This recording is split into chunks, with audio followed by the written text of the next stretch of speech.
안녕하십니까, 최정희 원장입니다. 6장 회로망 하겠습니다. 회로망은 어떤 거냐면 우리가 두 가지 종류가 있습니다. 선형 회로망과 비선형 회로망. 어떤 의미냐면은 보세요, 우리가 선형 회로망에서 선형 회로망이라는 것은 전압 전류가 선의 형태로 이렇게 보통 우리가 알고 있는, 보세요, 오음의 법칙에 의해서 전압 전류 이런 식으로 증가하죠, 맞죠? 이런 것들 일반적인 걸 얘기합니다. 근데 비선형이란 것은 다이오드 혹은 SCR 전기기기 과목에 가면 우리가 반도체 소재를 배우는데요, 그때 가면은 이런 게 있어요. 우리가 전압이 있고 전류가 있으면 다이오드 같은 경우는 이렇게 했다가 뚜두두두둑 이렇게 끊어지는 경우도 있습니다. 이런 것도 우리가 비선형 회로망이라 해요. 딱 지금까지 배웠던 것들은 전부 우리가 선형 회로망이라 한번 보시면 되고, R, L, C, G를 사용한 것 있죠. 이런 것들이 전부 선형 회로망입니다. 그리고 비선형 회로망은 우리가 이렇게 특별히 계산하고 이러지는 않습니다. 그래서 우리가 지금 이번 장에 공부할 것도 회로망이지만은 비선형 회로망도 포함된 것이지만 보통 RLCG를 사용한 선형 회로망을 공부한다, 이렇게 이해하시면 되겠습니다. 그리고 이 6장에서 우리가 공부할 것은 전원이 여러 개라든지 저항이 이상한 모양으로 배치된 거 있죠. 지금까지 직렬, 병렬 이렇게 된 거 말고 직병렬이라든지 이상한 모양으로 된 것들을 계산하는 경우. 그래서 사람들이 이 부분을 좀 어려워하는 사람들이 많으신데요, 공부해 보시면은 딱 결론 이거요. 개념을 파악하신 후 많은 문제를 풀어보십니다. 그러니까 이게 당연한 소리 같은데, 지금 여기 나오지만 이상적인 전압원, 이상적인 전류원 등에 대해서 공부하고 나서, 그 다음에 이 기본 개념 숙지하고 나서 최대한 많은 문제를 풀어보셔야 됩니다. 이렇게 해서 6장을 공부하시면 되는데, 교재를 한번 볼게요. 선형 회로망이란 것은 RLC 등의 회로 소자가 전압 전류에 따라 그 본래 값이 변하지 않는 것을 선형 소자라 하면서, 원래 이렇지만 FM대로 하면 이렇지만은 우리가 그림을 그리면 이런 식으로 표시가 된다는 거예요. 이들 선형 소자로 구성된 회로를 선형 회로망이라고 한다. 그리고 이 선형 회로망에서 우리가 요 6장에 나오는 중첩이라든지 노턴, 태분항, 밀만 이런 것들을 공부하게 됩니다. 그 다음에 전압원이 있습니다. 보세요. 전압원이 뭘까요? 전압을 공급하는 전원입니다. 전압을 공급해주는 것인데, 보세요. 한번 봅니다. 우리가 여기에 이 회로에서는 우리가 6장에서는 직류라고 해도 되고 교류라고 해도 돼요. 직류, 교류 구분 없습니다. 보세요. 내가 여기 전압원에서 전압을 공급을 해요. 혹은 전압을 할 때 V라 할 때도 있고 E라 할 때도 있죠. 그리고 부하에 저항이 걸리게 됩니다. 그런데 만약에 내가 전압을 100V를 공급했어요. 그리고 부하 저항이 얼마냐면 99ohm이에요. 99ohm입니다. 그런데 여기에 얘가 뭐냐면 전압원과 직렬로 연결된 얘를 우리가 R을 내부 저항이라고 했습니다. 우리 1장에서도 했고요, 우리가 4장에서 최대 전력 전달을 할 때도 했었습니다. 내부 저항 R이라고 하는 거예요. 뭐냐? 어떤 전압원이 있으면은 거기가 건전지라고 보셔도 돼요. 건전지에는 그 건전지 자체에 작은 저항이 있다. 건전지에 포함된 저항이라고 해서 내부 저항이라고 했었습니다. 근데 얘가 만약에 1ohm이라고 보면 1ohm이라고요. 그럼 전압이 어떻게 걸리게 돼요? 100V 공급했는데 여기에 1ohm, 여기 99ohm이니까 여기 얼마? 99V와 여기는 얼마? 1V가 걸리게 됩니다. 맞죠? 그런데 우리가 여기에서 전압원은 이렇게 전압을 공급하고 내부장이 존재하게 되는데, 이상적인, 퍼펙트한 전압원은 어떻게 되느냐? 완벽한 전압원은 뭐다? 이 내부장이 얼마? 0이면은 완벽하다는 겁니다. 왜? 내가 100V의 전압을 공급했는데 여기에서 1V를 깎아 먹잖아요. 깎아 먹은 게 안 좋다는 겁니다. 내 목표는 이상적인 것은 100V 공급했으면 저항에서도 100V가 걸리는 거지, 여기에서 깎아 먹는 것은 좋지가 않다는 겁니다. 그래서 이번 장에서 굉장히 중요한 게 뭐냐면은, 보세요. 이상적인 전화번입니다. 이상적인 전화번. 보세요.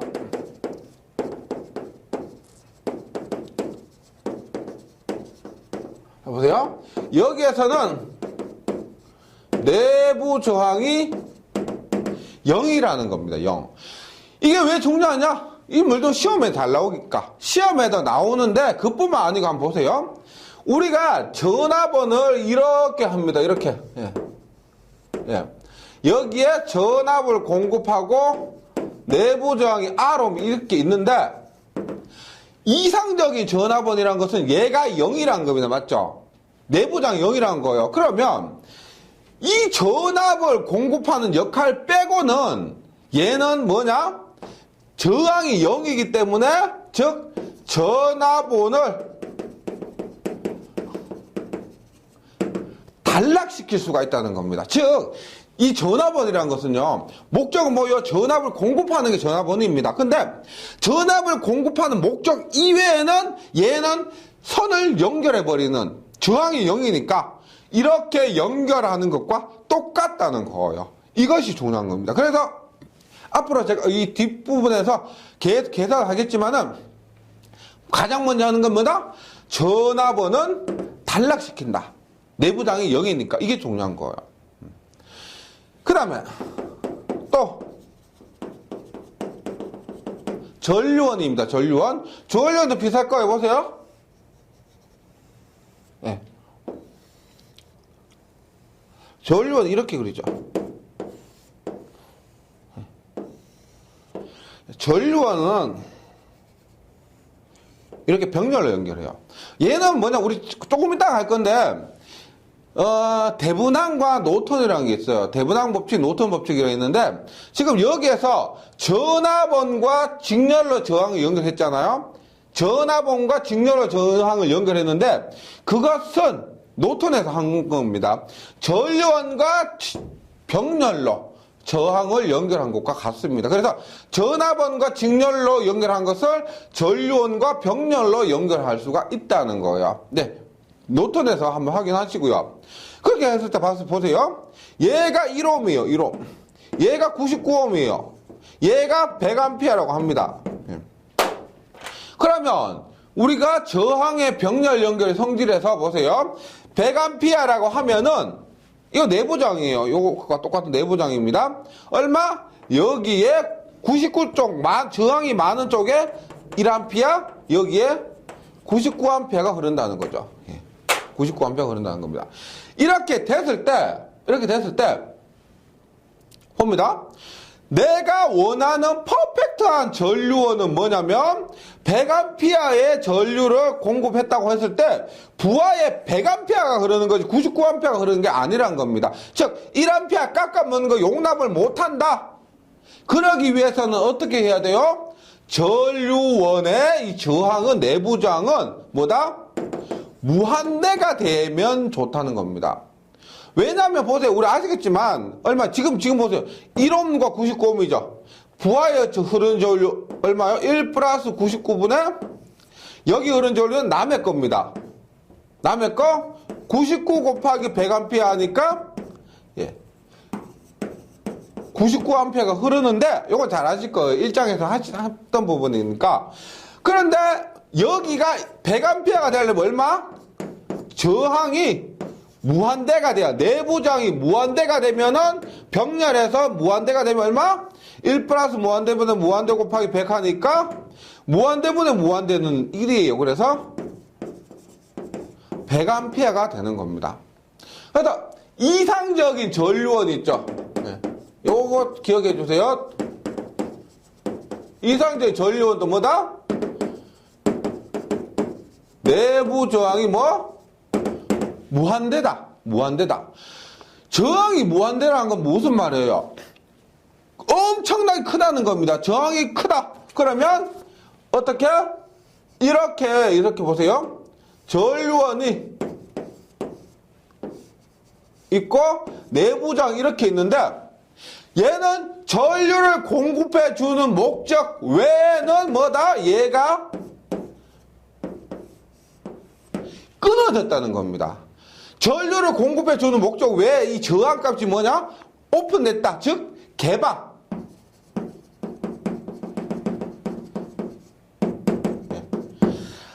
단락은 뭐냐면 쇼트 있죠. 쇼트 선과 선을 붙여버리는 거예요. 그냥 그 저항이 0인 것을 얘기하고, 개방은 뭐냐면 끊어진 거죠. 끊어진 거. 단선이라 보시면 돼요. 단선. 선이 끊어진 거. 그래서 저항이 무한대다. 그래서 개방됐다. 이렇게 보시면 되겠습니다. 그래서 전압원과 전류원에서 그냥 일반적인 전압원과 전류원 말고 이상적인 전압원과 전류원은 기본 개념이 이렇게 돼요. 이상적인 전압원은 내부장이 0. 이상적인 전류원은 내부장이 무한대. 그래서 우리가 회로를 계산할 때는 이상적인 전압원은 단락시키고 이상적인 전류원은 개방시켜서 계산을 한다. 이것이 우리가 이번 장에서 가장 기본이 되는 개념이에요. 예, 요거 굉장히 중요한 겁니다. 한번 봅니다. 교재 정리해 볼게요. 전압은 부하에 흐르는 전류 크기와 관계없이 항상 전압원의 기전력과 같은 전압을 부하에 일정하게 공급하는 기능을 가진 전원으로, 말은 어렵지만 제가 말씀드린 이런 부분이고요. 이상적인 전압원 내부장이 적을수록 좋다. 그래서 이상적인 전압원의 조건 내부 임피던스가, 제가 저항이라고 했지만 교류에서는 임피던스가 되죠. 임피던스가 0이고 그래서 단락시킵니다. 전압원은. 전류원은 부하의 변동에 관계없이 항상 일정한 전류를 공급하는 전원 장치로서 부하 전압의 변화에 대해서도 항상 일정한 전류가 유지대로 공급하는 기능을 가진 전원이고, 이상적인 전류원은 내부장이 클수록 좋습니다. 그래서 이상적인 전류원의 조건은 뭐냐? 내부 임피던스가 무한대인 것이 됩니다. 예. 그러면 2번에 가시면, 다음 페이지 2번 회로망의 정리가 있습니다. 회로망의 정리 한번 볼게요. 회로망 정리는 복잡한 회로가 있습니다. 전원이 여러 개라든지 그 다음에 모양이 이상하다든지 그런 부분에 있어서 우리가 계산하는 방법입니다. 1장에서 전압 구하고 전류 구하고 했던 것과 똑같아요. 그런데 1장에서 했을 때는 뭐냐면 전압원, 전원 한계, 저항 직병렬 이런 것밖에 없었는데 지금은 조금 특별한 경우입니다. 특별한 경우. 그래서 사람들이 좀 어려워하시는데 특별하기 때문에 봅니다. 일단 중첩의 원리가 있습니다. 얘는 언제 적용하냐면은 전원이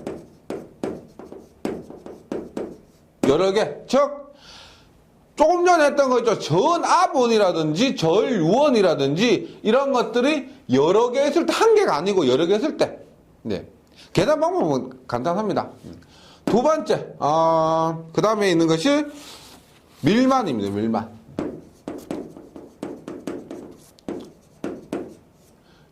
밀만의 정리는 어떻게 되냐면, 어떤 경우 적용하냐면 가장 좋은 것이 전압 원이 병렬로 여러 개. 전압원이 병렬로 여러 개. 근데 만약에 이런 거죠. 여기에도 전원이 여러 개, 여기에도 전압원이 병렬 여러 개니까 밀만을 중첩으로 푸셔도 되고요. 중첩을 밀만을 푸셔도 됩니다. 예. 똑같아요. 결과는 똑같이 나와야 될 거고. 근데 일반적으로 전압원이 병렬 여러 개 있을 때는 밀만의 정리가 훨씬 편하다는 겁니다. 그 다음에 대분항이라고 있어요. 대분항 정리하고는 태분항 정리, 외국 사람 이름이죠. 그래서 대분항 할 때도 있고 태분항 할 때도 있습니다. 얘는 뭐냐면 회로를 있죠. 어떤 복잡한 회로든지 간에 전압원, 자기 직렬 저항 혹은 직렬 임피던스, 전압원과 직렬 저항, 교류에서는 직렬 임피던스가 되겠죠. 으로 나타내는 겁니다. 복잡한 회로를. 그 다음에 밀만의 정리는 뭐냐? 전류원과 병렬 저항. 병렬 저항 혹은 병렬 임피던스. 이렇게 나타내는 것이 우리가 회로망의 정리입니다. 그래서 일반적으로 전원이 여러 개라다 그러면 중첩의 원리 적용시키면 되고요. 그 다음에 전압원에 병렬을 몇 개가 있다. 그럼 밀만. 그 다음에 전압원과 저항. 이거는 있죠. 우리가 대분당 정리는 이번 장에서도 시험에 나온 것뿐만 아니고 다른 장에서도 이 대분당 정리 응용해서 몇 개 나옵니다. 네, 그때 확인하시고요. 밀만의 정리는 전류원과 병렬 저항으로. 그래서 대분당과 밀만의 정리 우리가 쌍대회로라고 하는데 뭐 전압원, 전류원, 직렬, 병렬 이렇게 해서 쌍대회로라고도 얘기를 해요. 이렇게 서로 반대되는 개념이다. 이렇게 해서 정리해 주시면 되는데, 그래서 먼저 해야 될 것이 저희가 중첩의 원리입니다. 전원이 여러 개일 때. 네, 한번 볼게요. 지금 중첩의 원리, 일반 중첩의 원리가 나오는데 선형회로망에서 적용합니다. 무슨 말이냐면 이 중첩의 원리는 선형회로망에서만 적용할 수가 있습니다. 비선형회로망 있죠. 다이오드, SCI 이런 반도체가 나오는 곳에서는 적용할 수가 없습니다. 다른 회로들은 다른 법칙 있죠. 밀만이나 대분당 이런 것들은 가능한데 이 중첩의 원리만 오직 선형회로망에서 적용할 수가 있습니다. 그래서 선형회로망에서는 중첩, 중첩의 원리를 적용하고 뭐냐? 돌리상의 전압원이나 전류원이 혼합된 회로에 있어서 회로 내 어느 한 지로에 흐르는 전류는 각 전원이 단독으로 존재할 때 전류를 각각 대수적으로 합하여 구한다. 참 말 어렵죠, 맞죠? 뭐 순서도 있는데 제가 얘를 뭐 말로 설명드린 것보다는요, 그림으로 설명드리면 확실히 이해가 쉬우실 겁니다. 보세요. 이렇게 하는 겁니다. 예를 들어서 가장 간단하게 이렇게 봅니다. 전압원이 이렇게 있어요.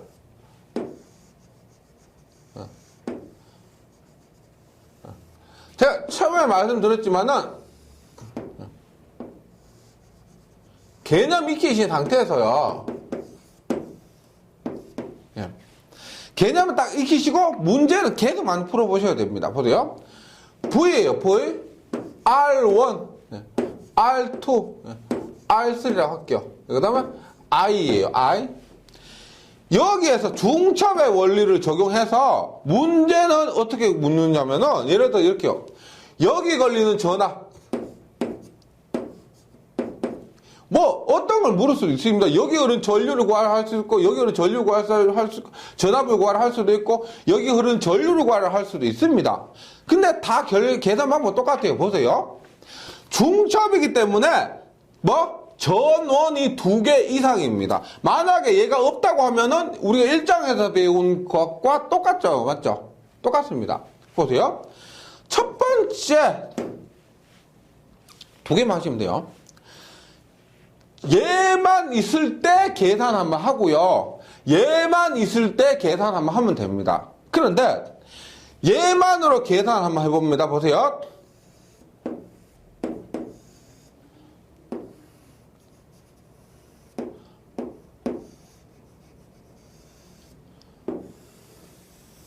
보세요. 얘만으로 계산을 해요. 그런데 얘는 어떻게 하느냐? 얘는 어떻게 해요? 전류원이죠. 앞에서 제가 뭐라고 했죠? 이상적인 전류원은 뭐다? 이상적인 전류원은 개방과 똑같다고 했습니다. 맞죠? 전류 공급하는 거 빼고는 개방이다. 근데 지금 여기서 얘는 전류 공급 안 하죠. 왜? 얘만으로 계산하니까. 그럼 어떻게 해? 얘는 어떻게 한다? 개방이요, 개방. 떼버리는 겁니다. 떼버리는 거요. 그러면 V, R1, R2에 R3인데 기억하실 건 뭐냐? 보세요. 얘를 떼버렸다는 것은 전류원에서 얘 저항은 무한대라고 했죠. 이상적인 전류원은 내부장이 무한대라고 했습니다. 그래서 무한대예요. 근데 얘가 무한대고 얘는 저항이 있습니다. 무한대 플러스 R3는 얼마예요? 얘네는 무한대를 제가 1억이라고 할게요. 하나, 둘, 셋, 넷, 다, 열고, 여덟. 1억이라고 합니다. 무한대를. 무한대 1억보다 더 크지만 거기에 R3가 만약에 100옴이라고 할게요. 100옴. 얼마요? 네. 뭐 1억 100옴이지. 1억 100옴. 하나, 둘, 셋, 넷, 다, 여, 일곱, 여덟. 예. 1억 100옴이면 그러면 얘는 뭐 거의 1억이라고 봐도 되는 겁니다. 맞죠? 그러니까 무슨 말이냐면 이렇게 된 회로에서 저항 R3와 무한대가 연결되면 얘는 합하면 얼마다? 무한대란 겁니다. 무한대. 제가 일장에서 했지만 무한대, 저항이 무한대는 것은 떼버리는 거예요. 왜 있으면 걸그적거리기 때문에 떼버리는 겁니다. 어떻게? 이 개념을 이상적인 전류원의 개념과 함께 기억을 해주셔야 됩니다. 예. 두 번째, 얘만으로 계산을 한번 해봐요. 얘만으로. 어떻게? 쭉 봅니다. 전류원. 그죠? 이렇게 있습니다. 그럼 여기에 또 전압은 어떻게 하냐? 얘로 계산할 때 이 전압은 어떻게 하느냐? 전압은 이상적인 전압은 저항이 0이다? 달라. 어떻게 달라? 이렇게. 저항이 0이니까 그 0인 것을 이렇게 단락시켜서 표현하는 겁니다. 그러면 지금 보세요. 이때 이것만 있고 전압원만 있을 때 R1, R2로 있을 때 계산 쉽죠? 할 수 있죠? 전압 얼마 걸리는지. 그 다음에 이때도 할 수가 있습니다. 예를 들어서 볼게요. 제가 수치를 집어넣어 보겠습니다. 보세요. 처음에 여기에 10V를 할게요. 10V. R, 2옴, 3옴, 5옴이라 할게요. 5옴. 그럼 어떻게 하느냐? 지금 첫 번째 얼마? 10V, 2옴, 3옴이에요. 그럼 여기 걸린 거 얼마? 첫 번째 여기 걸린 전압 얼마요? 얼마? 5분의 10 하니까 얼마? 6V가 돼요. 6V. 예. 얼마요? 2 플러스 3분의 여기 걸린 전압 얼마? 3 곱하기 전체 전압 10 하니까 얼마다? 6V가 돼요. 첫 번째 6V입니다. 두 번째 뭐? 여기지 않네. 예. 여기를 10A라고 할게요. 10A 봅니다. 그러면 10A하고 여기가 5, 3, 2예요. 그러면 10A가 그대로 10A 가죠. 그대로 10A 가죠. 얼마? 여기 흐르는 전류는 얼마예요? 흐르는 전류 얼마다? 2 플러스 3분의 여기 흐르는 전류는 남의 거 2 곱하기 전체 전류 10 하니까 얼마다? 4A입니다. 맞죠? 4A. 여기 흐르는 전류는 4A. 그럼 여기 걸린 전압 얼마요? 4A에 3옴 하니까 3, 4, 12V. 맞죠? 네. 그러면 합한 건 얼마냐? 여기에 걸린 전체 전압 얼마냐? 우리가 여기에 6V, 여기에 12V 합하니까 얼마다? 18V가 된다는 겁니다. 그래서 우리가 원하는 답은 이렇게 18V가 된다. 그러니까 제가 지금 드리고 싶은 말이 뭐냐면 1번과 2번으로 나누어서 풀이한 방법은 1장에서 했던 저항의 직병렬에서 전압 전류 구하는 것과 똑같습니다. 이 부분이 헷갈린다고 하면은 1장을 돌아가서 보셔야 됩니다. 그런데 지금 여기에서 새로 나온 개념은 뭐냐면은 전압 전류가 이렇게 2개 이상일 때는 2개 이상이잖아요. 그러면 나눠서 하는데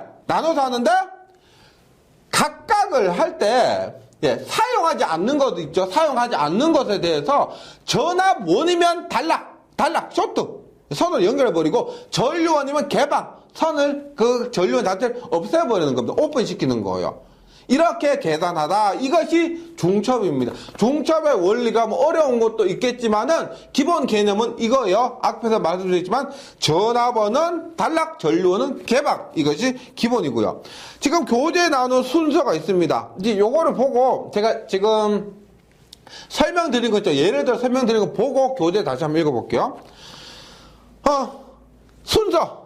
한 개의 전압원이나 전류원은 취하고 나머지는 모두 없앤다 라고 했습니다. 그다음 이때 전압원은 단락, 전류원은 개방시킨다. 이해되시죠? 이상적인 거라고 생각하고 그 전원만의 질을 흐르는 전류를 구한다고 했는데 전류나 전압을 구합니다. 그 다음 전원을 취하여 전원수 개수만큼 이전 단계를 반복하는 겁니다. 만약에 3개다, 전원 3개다. 그럼 그림을 3개 그리면 돼요. 딴 건 어렵지 않습니다. 4개다, 그러면 그림 4개 그리는 겁니다. 네, 이렇게. 그래, 구하려고 하는 지로의 전류는 각각의 전원에 의해 구한 전류합을 대수적으로 합하여 뭐라 해서 이때 구한 전압과 이때 구한 전압을 합했죠. 전압구하라고 했을 때 이때 전압, 이때 전압 합하는 겁니다. 구하는데 지금 여기에서는 우리가 보세요. 지금 전압의 방향이 플러스 마이너스인데 이게 플러스 마이너스고 이것도 플러스 마이너스인데 만약에 전류의 방향이 다를 경우가 있습니다. 만약 전류 방향이 이렇게 됐다. 그럼 보세요. 이렇게 흐를 경우는 전류가 이렇게 흐르지, 맞죠? 그 플러스 마이너스인데 전류는 플러스 마이너스니까 전류가 높고 낮으니까. 그런데 만약에 이렇게 흐른다고 하면 전류 이렇게 흘러요, 맞죠? 그러면 이렇게 했을 때 플러스 마이너스인데 파란색으로 했을 때 플러스 마이너스가 되면 이때 전압과 이때 전압을 빼준다는 겁니다. 극성을 잘 보셔야 돼요. 지금 같은 경우는 똑같은 방향이기 때문에 괜찮은데요. 2개 더하면 되는데 만약 전류원이 파란색이라고 하면 빼줘야 되는 겁니다. 이런 부분만 고려를 해주시면 돼요. 그래서 중첩의 정리는 개념이 이렇습니다. 기본 개념이 이렇고 이것을 가지고 여러 문제를 풀어보면서 숙달을 해 주셔야 되겠습니다. 예. 그 다음에 이번에 밀만의 정리가 있습니다. 밀만의 정리. 네. 다수의 전압원이 병렬로 접속된 회로를 간단하게 전압원의 등가 회로로 대치시키는 방법입니다. 네, 얘는 공식을 한번 보세요.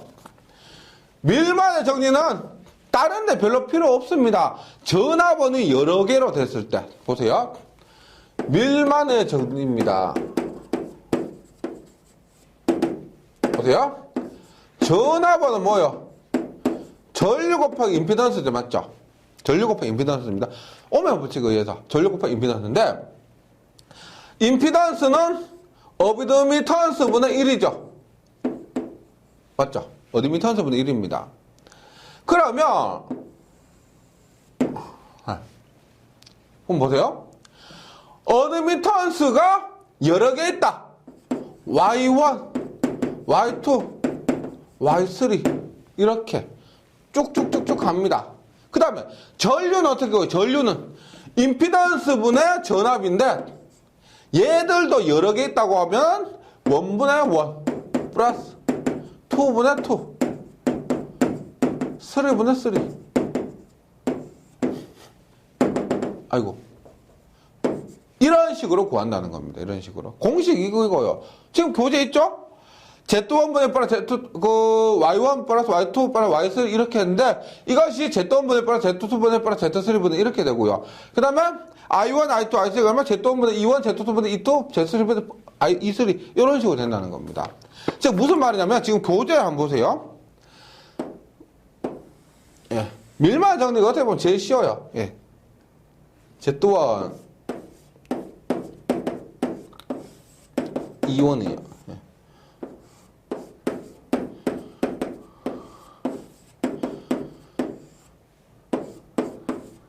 Z3고 E3입니다. 이렇게 했을 때 보세요.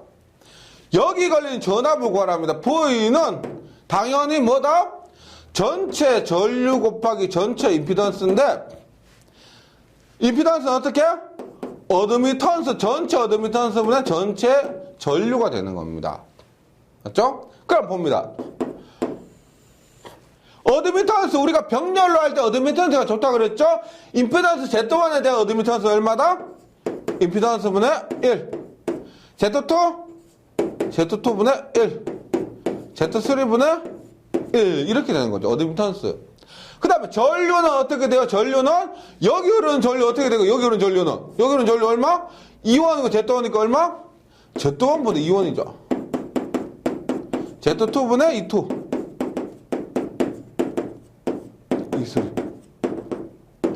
예. 흐르는 전류는 Z-2원, Z2번, Z2, Z3번 있어. 이렇게 된다는 겁니다. 그래서 얘를 공식으로 외우기보다는 이런 식을 가지고 충분히 유도해낼 수가 있습니다. 끄집어낼 수가 있다는 거죠. 그래서 밀만의 정리는 뭐 물론 중첩을 해도 되겠지만 이런 식으로 병렬로 여러 개 있다고 했을 때는 이렇게 밀만의 공식으로 풀이하시면 됩니다.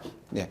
문제 보셔도 어렵지 않습니다. 한번 문제 이따가 그 다음 시간에 문제풀이 시간에 한번 확인하시고요. 그 다음에 대분항이에요. 대분항.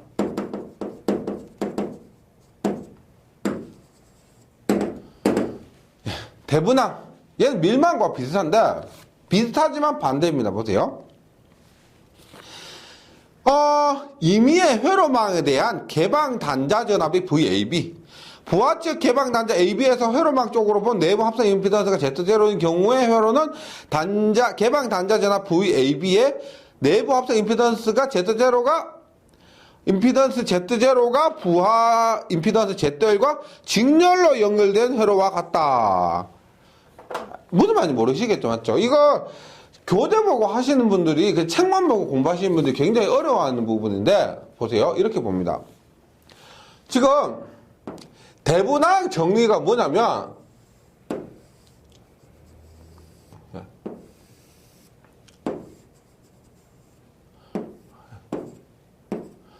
뭐 이렇게 되었다고 합니다.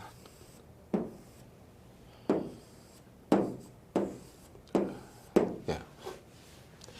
결론은 딱 정해진 거예요. 대분항은 뭐냐? 그림을 이렇게 바꾸는 겁니다.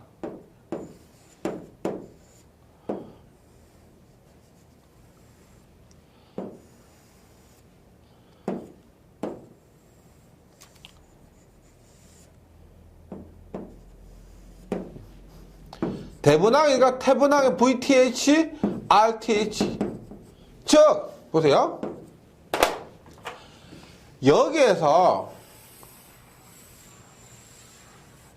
이 부분을 있죠. 이 부분을. 이 부하를 빼고, 얘는 부하에 연결하는 겁니다.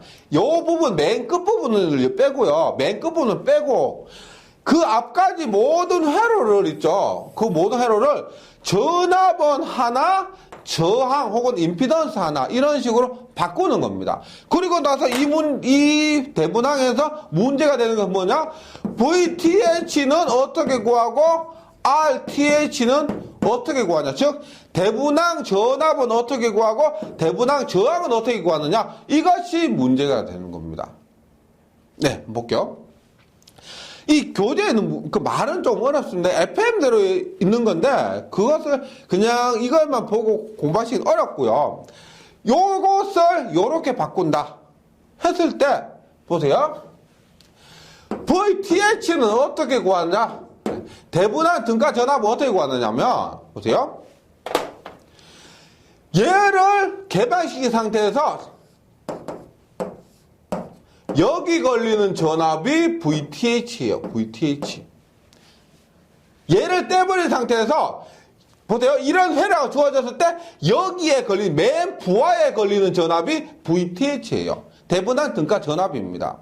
그런데 주의하실 건 뭐냐면 우리가 VTH는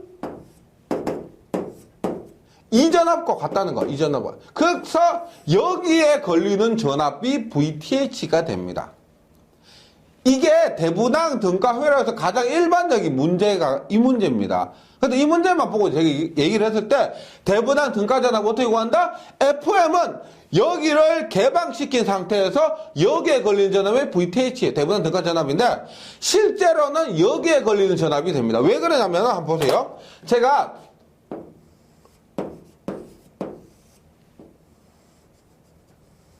보세요. 이 옆에 그림이 이렇게 그립니다. 보세요. 요 그림을 제가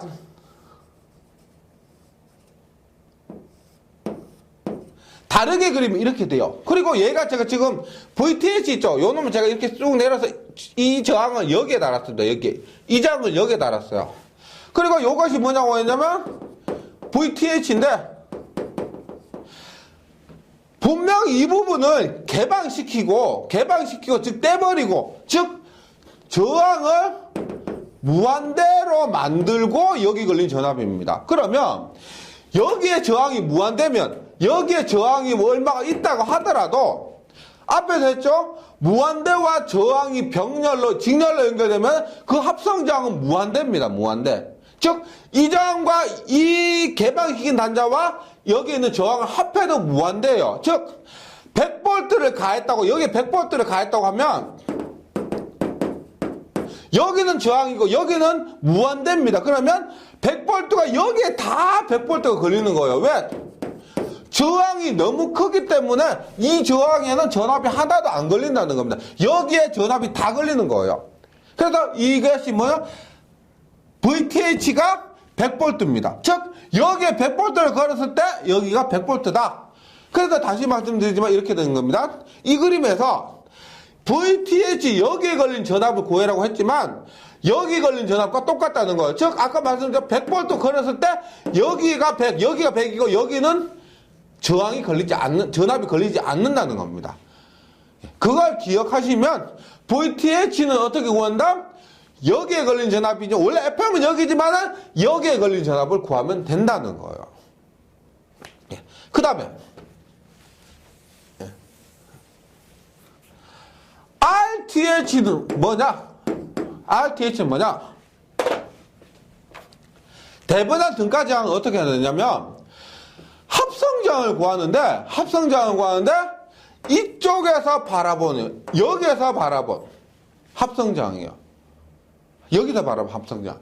그러니까 이거 더 이 회로 같은 경우 이거 더하기 얘하고 얘가 병렬로 연결된 거. 이거 직렬, 이거 병렬 이렇게. 그래서 예를 들어서 문제를 한번 보시면은요 한글 더 편하실 건데 보세요.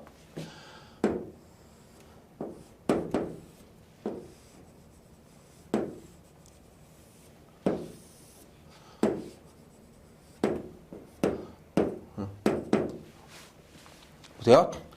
대분한 회로로 변해라. 이렇게 하면 대분한 회로로 변해라 하면 결론은 정해져 있습니다. 보세요. 이 회로로 바꾸란 거예요.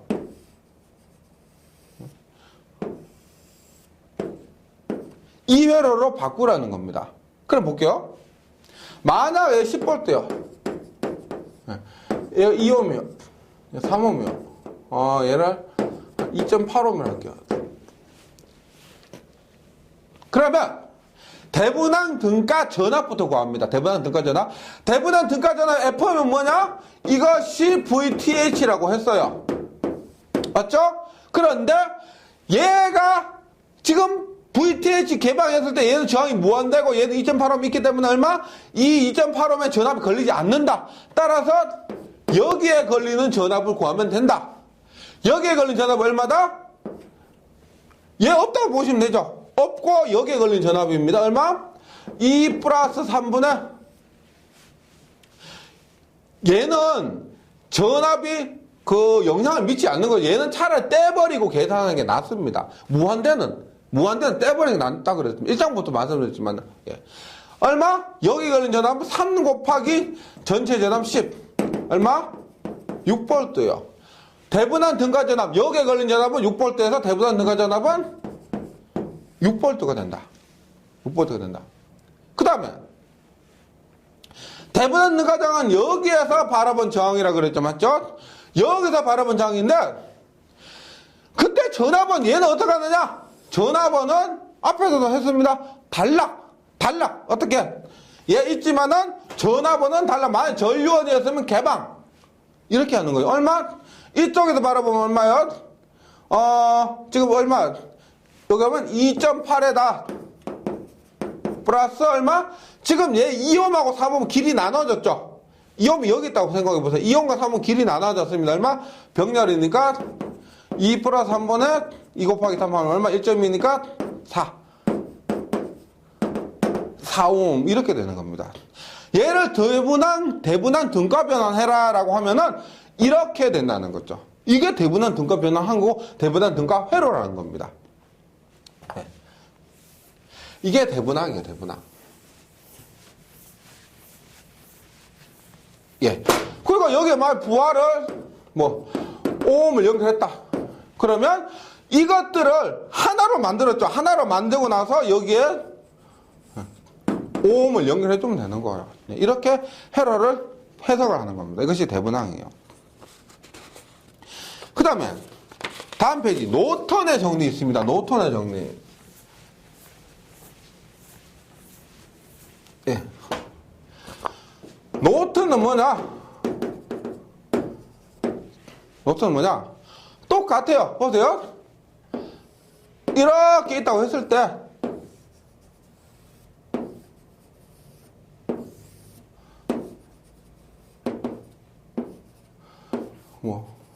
이렇게 있다고 했을 때 노턴은 정해진 것이 이겁니다. 노턴 등가회로를 바꿔라 라고 하면은 즉 이 부분 있죠. 이 부분을 뭐 전류원 하나, 병렬 저항 하나, 병렬 임피던스 하나 이렇게 하는 겁니다.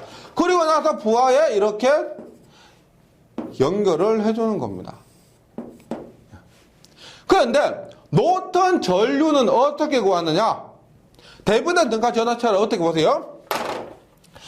대분당 등가 전압은 개방시켜서 여기에 걸린 것이 VTH였죠. 맞죠? 개방시켰을 때 걸리는 전압이 VTH였습니다. 근데 노턴은 뭐냐면 얘를 단락시켜 놓고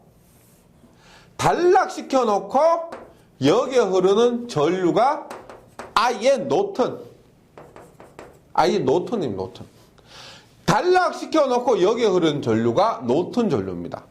대분당 등가 전압은 개방시켰을 때 전압, 노턴 전류는 단락시켰을 때 전류 이렇게 되는 거예요. 그 다음 똑같아요.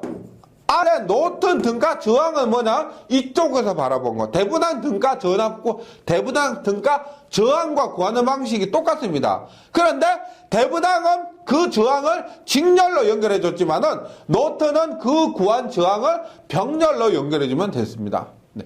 요렇게만 해주시면 되니까 대분당과 노턴 똑같으면서도 반대예요. 다시 전압은 전류원이에요. 그 다음에 저항 이렇게 구한 저항을 직렬로 연결하느냐 병렬로 연결하느냐 그 차이입니다. 나머지는 똑같습니다. 이 문제에서 확인하시면 되고요. 그 다음에 5번에 쌍대회로라고 있습니다. 이 쌍대회로는 우리가 저기 뒷부분 가면 10장 가면은 역회로라고 있습니다. 역회로. 쌍대 뭐예요? 반대된다, 역된다, 반대된다 이런 개념입니다. 즉 전압원은 상대로는 전류원, 저항은 컨덕턴스, 인덕턴스는 커패시턴스, 리액턴스, 서셉턴스, Y형, 델타형. 이건 다음 장에 할 거예요. Y형, 델타형. 개방회로, 단락회로. 개방, 단락. 그 다음에 키로업의 전압법칙, 전류법칙, 회로 방정식, 절전 방정식, 대분항, 노턴 이렇게 해서 쌍대회로가 되는 겁니다. 그래서 만약 대분항 정리의 쌍대회로는 노턴 정리다 이런 식으로 예, 답을 하시면 되고요. 이 쌍대회로에 있어서는 10장에서 쌍대회로, 즉 역회로를 구하는 것도 있고 지금 이번 장에서는 뭐 명칭만 기억해 주시면 됩니다. 뭐 반대되는 것이 뭐다 하는 것. 네, 그래서 6장 회로망은 좀 간단하게 한 시간 동안 지금 구하는 방법들에 대해서 말씀드렸는데요. 예. 지금 보시면 아시겠지만 첫 번째 개념은 뭐냐? 전압원은 단락, 전류원 개방. 그게 첫 번째입니다. 그 다음에 중첩은 뭐냐? 전압원이 두 개다. 전원이 두 개다. 그림 두 개 그리고 전원이 세 개다. 그러면 전원 세 개 그리고 그림 세 개 그리고 이렇게 하시면 되고요. 그 다음에 밀만은 뭐냐? 밀만은 어드미턴스분의 전압을 구할 때 어드미턴스분의 전류 이런 식으로 구하는 거. 대분항과 노턴은 뭐냐? 대분항은 전압원과 직렬저항, 노턴은 전류원과 병렬저항으로 하는데 그 구하는 방법들 이렇게 해서 이번 장은 이론은 굉장히 간단합니다. 나머지는 문제를 많이 푸시면서 숙달하시는 것밖에 없습니다. 예, 이론 잘 정리해 주시고요. 저는 다음 시간 문제풀이 시간에 다시 뵙도록 하겠습니다. 수고하셨습니다.